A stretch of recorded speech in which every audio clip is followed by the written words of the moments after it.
And so the story of getting this old BC-654a SCR-254 by Crosley from World War II working continues. So tonight I've been trying to get this thing figured out a bit more. I did get back into the HP20 power supply by Heathkit, and I found the previous owner had a few more interesting modifications in here. So I think he had made a DC power supply in here at one point. So I removed all that stuff. He had a whole grouping of capacitors that were installed. He had all this stuff installed in here. I got that out. Finally got the extra wiring out. He had another pair of switch wires on here, which I got out. So this, I hope, is back to how it was originally envisioned by Heathkit. So I did make one of my own modifications, which I hope is not received too badly by my viewers here, but this will put out, as you can see by the schematic here. Here's the schematic of this power supply, and you can see that here's the primary of the transformer. It's got some high voltage, it's got some bias, and then it has the part that I'm using here for now for the power of the radio is the filament voltage. So they have two 6.3 volt secondaries here, and so you put these in series with the jumper, and that works fine. You get about 14 volts, 14.35 on these two terminals, and those are the ones that are called filament on the power supply, and those are called fill here. Sorry about the upside down, but you'll note that I have something now called filament center tap, 6 volts. So on this new connection plug here, I think that's pin 8, I put the center tap. So now the center tap, which they have a jumper on, I've taken these two wires and brought those out to this pin here. And then of course I had to modify my little cable by taking it apart and soldering in that wire and taping it back up. So that was rather painful, but what that gave me now is the ability to transport 6 volts into here. Probably about 7.5 volts AC will flow into here, and right now I'm taking 12 volts here and rectifying it. So that's fine, and I want to do the same thing with 6 volts. So let's get to the rest of the story. So I tried various things because I haven't done power supplies in probably, I don't know, 20, 30 years. So I tried some diodes in a bridge here, which I built, and I thought these diodes burned out. I thought, this burned out. These didn't burn out. The problem was somebody had wired this thing in some strange way that it didn't work right. And so I think whatever they wired burned out. Anyway, so I finally have dependable 12 volts coming out of here for the filament. And I tried this bridge, and I was getting about 19 volts out of here. And I thought, okay, well, too much voltage. I'm going to put in a negative voltage regulator. So here is the 7912 that I bought from China. And this 7912, I just bolted on here for a heat sink. And it got pretty hot, even cemented and bolted and heat sinked to this piece of metal here. It got this thing pretty hot, and the radio, the BC-654a, didn't really run too well. When I pressed the inspection light to show the frequency, the little button that turns on the lights on the radio went dead. So I was only getting about 0.9 volts on the filaments of the receiver tubes, which it needs 1.4. So that didn't work out too well. Anyway, so I've dropped this possibility of a full wave rectifier, too much power, and I dropped the possibility of using this 7912 past this rectifier, which worked, but this got real hot and it didn't really supply enough power anyway. And this is supposed to run with 1.5 amps max. I'm only running 0.5 amps through it, and it got pretty hot. So anyway, long story short was I found that if I use 3 diodes in series, to rectify the current. So I go from a full wave rectifier to a half wave rectifier, and I add these 3 diodes in series, like shown here, and I put the capacitor on the end of these things. So here's the capacitor. I put this on the end, and I connect one wire to the 12 volts through these resistor or the capacitors or diodes, and I put the other wire onto the other end of the capacitor. That voltage drop of 0.6, about 1.8 volts, that's enough to get the radio down to 13.8 volts into the multi-vibrator PE104, as you see there, through this connector and through this wiring.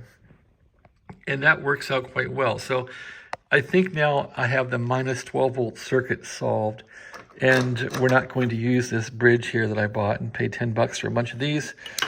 This is not going to be used. I'm just going to put a simple 3 diodes in here, and that'll take care of the 12 volt requirement. Now, there is an additional requirement of, boy, I can't, there it goes. Additional requirement of 6 volts, minus 6 volts for the filaments on the transmitter. So the transmitter is at the bottom radio here is the transmitter down there, as you see, and that thing wants minus 6 volts. And so for minus 6 volts, my theory was I'm going to take the center tap of these because I really don't want to get much of a voltage drop. So if I rectify with a half wave rectifier, 6 point something volts, 6.3 or whatever it is, I'm probably going to get about 8 volts. And then I guess I'm going to run that through a 7906 regulator, which I got a bunch of those here somewhere. And that's all about this box here. And you'll see there'll be a 7906 in here somewhere. And I'll try one of those. And so there it is, 7906. So I'm not sure how much current yet these tubes will take. So this has kind of been like a trial and error methodology for getting this radio working. So anyway, it's probably gonna take an amp or something, and that might not work too bad. So I'll try to not use regulators, and I'll try to drop the 6 volts with diodes. So the first thing I'll do is I'll get this 12 volt circuit all put in here nicely, and then I'll work on a 6 volt circuit. And if the 6 volt circuit works out well and we can get 6 volts in the transmitter, then I'm going to work on the 500 volts from this thing. And if I can get that figured out, the transmitter should have enough. I might want to put a relay in here because they talk about how when you key this thing with the microphone, it will pull a relay down, and the relay, I think, turns on the 500 volts. It would turn on, I think, the generator or the dynamotor to supply 500 volts. And so I'm not sure if 500 volts on the plates is permissible when you're not transmitting. So to be on the safe side, I would want to put a relay in here, I think. So I'm getting around to that. That's probably going to happen a week later. So this has been a slow slog to get this thing going. But I ran this thing at lunch today for about an hour, and it was running fine on this transformer here. On 3 diodes in series, I was getting 13.8 volts, and it was running just great. So that's a positive affirmation that I'm heading in the right direction. I really got to be careful not to blow this thing up. The tubes are 1.5 volts. You can't over voltage them. It'll boil off some of the coating on the tubes, and really bad things happen. So just got to take it easy and take this slow. So anyway, maybe this radio will work. I was able to check the carbon microphone with the voltmeter. That works pretty well. In fact, I'm not sure if I can do it with one hand, but I can try and show you how this works. So the carbon microphone here is working pretty well. I picked up this mic on eBay, and you know, 1940 technology, it's funky monkey. So go to ohms here, and then I can cross the plug here. So if I cross, I think the cross the center and then cross this part here. I'll get some ohms there, and then I can whistle in this thing and change it. So because the carbon is moving around, and the meter will bias it by looking for ohms, you'll see it'll move a bit. So yeah, we'll try that out, show you how it works. So here's the meter on ohm scale here. And I'm just going to connect the wires onto the, hold them on here. And with one hand, and we'll give it a try. So one wire like that. And the other goes on the tip here. So what do I see? Nothing yet. A little bit there. Anyway, now if I whistle in here, it should change resistance. Let's get this wire out of the way. There we are. Well, that's not working. Let's try this again. It's hard with one hand. All right, second try here. Let's get the wires on correctly. There's one, there's the other. Okay, they're on.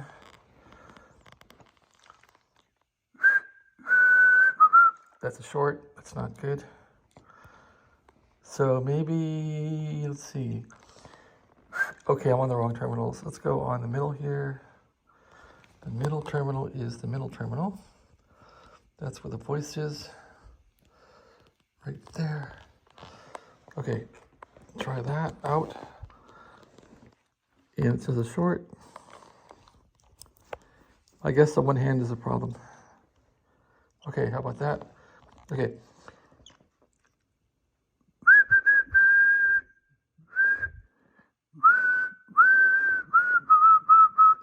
I was seeing this thing like going up when I whistled, but maybe not now. How about here?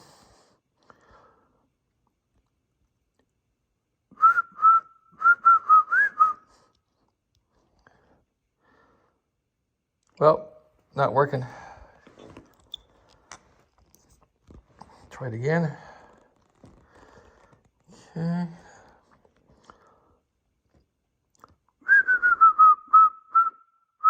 People say to bang this thing, like bang it pretty hard, so let's try that.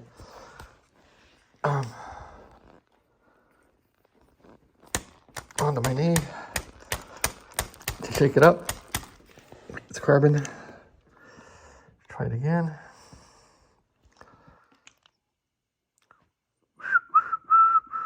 Yep, look at that. 1, 2, 3.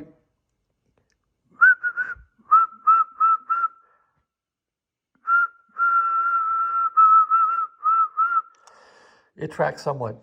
Okay, well, that's my progress for now. Thanks for watching. Have a great day.